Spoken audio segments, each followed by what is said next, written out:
Hey guys, what's going on? Inception here, and welcome to another video. Today is going to be a video on my Champions League predictions in regards to the final four teams in the Champions League. So right off the bat, we have Barcelona versus Liverpool. That game in particular could have been a Champions League final. Two very, very quality teams going up against each other. In all fairness, I think Barca will take it over Liverpool strictly because of how god tier Messi is. Because Messi, it's like Messi and Ronaldo, right? So I think Barcelona has a solid enough midfield and defense to cope well with Liverpool's really, really good attack, right? But I think that Messi is just that clutch factor, right? It's the same thing with like Ronaldo against Ajax, right? So if Juve had a team, right, that defended defensive, their team is really good defensively, but Ajax just had better tactics over them, right? But if their midfield and their defense was really, really good, they come out on top against Ajax because Ronaldo did his job. Ronaldo is that clutch factor. He scored his 2 goals. It's the same thing with Messi. Messi's that clutch factor. Even Mbappe and Neymar is not on that level where they will completely just clutch it up for you, right? It's like Messi against Manchester United. He just completely obliterated them, right? So that's the problem that Liverpool is going to face. They have a quality team, but facing Messi is going to be the problem, right? Virgil van Dijk needs to be at the top of his game for him to come up against Messi. And we've seen in the past that Messi has obliterated the top defenders in the world. The only ones that I see him like that he hasn't obliterated, but he did decent against, was against like Nesta and Maldini back in the day, because those two are just like the best defenders of all time. But anyways, can't say all time because I never watched it back in the day, but you know. But I think Barcelona comes out on top strictly because of how good Messi is in general.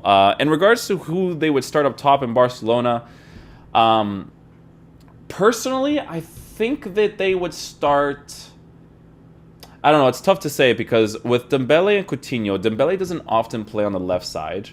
Dembele is a better player on the right side, but on the right side, that's where Lionel Messi plays, right?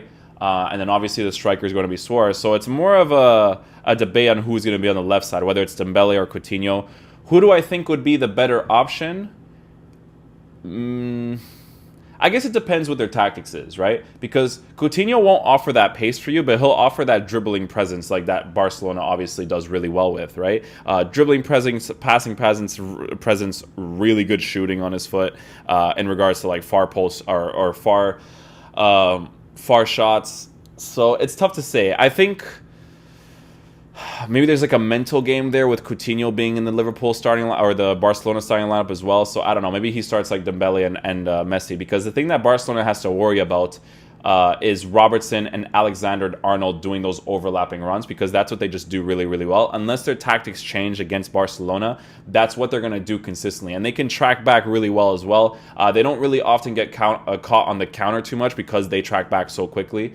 And then they also have to deal with the presence of having Salah and Mane in the team, who are obviously on top form right now. Mane is especially, I love that guy. So they have to deal with that too. So they not only are they going to have to deal with 2 insane width players, but they have to deal with 4 insane width players that can cross the ball. Robertson and Alexander-Arnold definitely have a cross on them. But I just think obviously Barcelona's midfield is probably the better. Well, I don't know which midfield they're going to go with. Well, I wouldn't say. Sergio Busquets is just top class. That guy's just going to be a world beater. Well, not world beater, but he's an amazing player. So it's tough to say. Again, I think Barcelona comes out on top, but it's going to be interesting. I don't think he's going to start Sergio Roberto at right back when they do face Liverpool,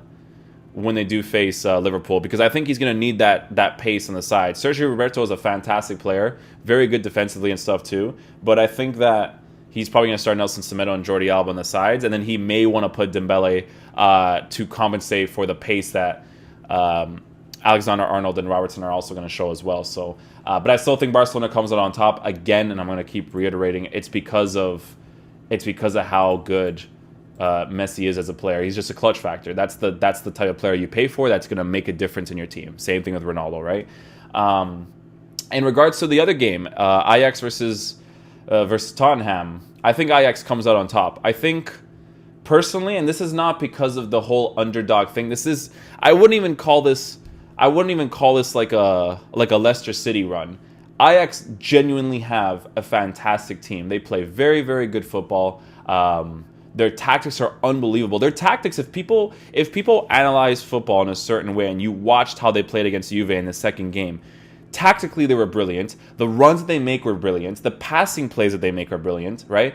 And their constant pressure is insane. So if they don't feel nervous and they feel like they are going to go in against Tottenham, I feel like they'll do a really good job. I don't know how well Tottenham will deal with the absence of Harry Kane in the team. Obviously, I think Son performs better without Harry Kane, but having them both is still a better option in my opinion.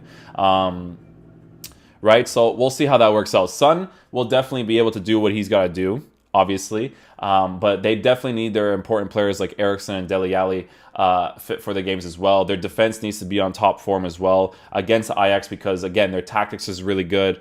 Their high pressure is really good when they do it. So I think Ajax comes out on top because strictly because of how that team is run. The reason why their team is so good right now is because of how well it was built from scratch. The academy players that they have in the team, they're unbelievable. Obviously, De Jong and De Ligt are probably going to be transferred to... Well, De Jong is already confirmed to Barcelona, but there is speculation with De Ligt in regards to him being unveiled on June 1st, right? So if they get De Ligt and De Jong, it's going to be disgusting for Barcelona. But for Ajax right now, they're fantastic. Daley Blind is on top form with Ajax as well. Tagliafico is actually an unbelievable left back as well. Very, very good player. Van der Beek has been really showing up ever since he was substituted that one game. Ziyech is just a god for Ajax, right? David Neres, Brazilian player for Ajax, really, really good player as well. He's definitely going to be able to exploit those sides quite a bit. What else do we got? Who plays on the other side for Ajax? I forgot who played because they play a 4-2-3-1. Tadic is fantastic as well. Yeah, they just have very, very good players. It's not Son is suspended. Oh, he's suspended for the first game. Oh, they're gonna be in a tough situation. Then that means that they have to put Llorente as their striker. I don't know about that one, bro. I don't know about that one. If they have to put Llorente as a striker, I don't know about that one. But yeah, like I said, I think Ajax comes out on top against Tottenham as well. Strictly because of how that organization is run, the built-up they had with that team, and the tactics that the coach uses, they're a ridiculous team. So I do see them coming out on top. If Tottenham comes out on top, that'd be sick because Son being away for the first game is a really, really big deal, especially since Harry Kane is gone. And they're probably going to have to start Llorente, they're probably going to have to start Llorente up top. And then the finals, it's going to be Ajax versus Barcelona.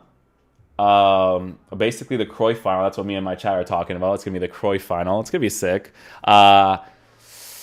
Although Ajax have fantastic tactics, although they have good players with those tactics, I do see Barcelona coming out on top because Barcelona just has the world-class players that just are really, really good. Like, again, Messi makes that difference in a team, right? They have a solid enough midfield and defense because Longley has been on good form. PK has been disgusting this year. This year he's been really, really good. And then Jordi Alba with that link up with Messi is going to be trouble, especially since it's going to be basically dealing with the right back of Ajax, right? Because Jordi Alba just makes the most incredible overlapping runs. Messi always finds him. It's just a thing. So I think that Barcelona comes on top of that in that game strictly because of the quality in their team. But then again, we also thought that Ajax wasn't going to beat Juve, especially when Ronaldo scored at home. We didn't think it was possible for Ajax to come back. But dude, no matter where Ajax plays, they're not the type of team where, you know how like in the Champions League they have like the home and away advantage? For Ajax, in my opinion, I feel like that's just not a thing with them. I think that when they go away, it's like more motivation for them. They play just as they would in their own stadium. They just have that go for it mentality, right? So I think that he's going to be an amazing it's going to be an amazing game. I think that the Barca Ajax game will be disgusting if it happens in the finals, but obviously me being a Liverpool fan, I would love to see Liverpool win the Champions League. That'd be way better than winning the league. I can tell you that much right now. I would take a Champions League over 3 cup trophies during the league. So that would be my predictions, guys. Thank you guys so much for watching the video. I think Barcelona takes the whole thing. but it's definitely going to be an interesting. It's going to be an interesting watch. I think all the games are going to be entertaining to watch, so it's going to be very, very good. That's pretty much it, guys. Thank you guys so much for watching the video. I'll see you guys next time. Peace out, my dudes. Love you guys.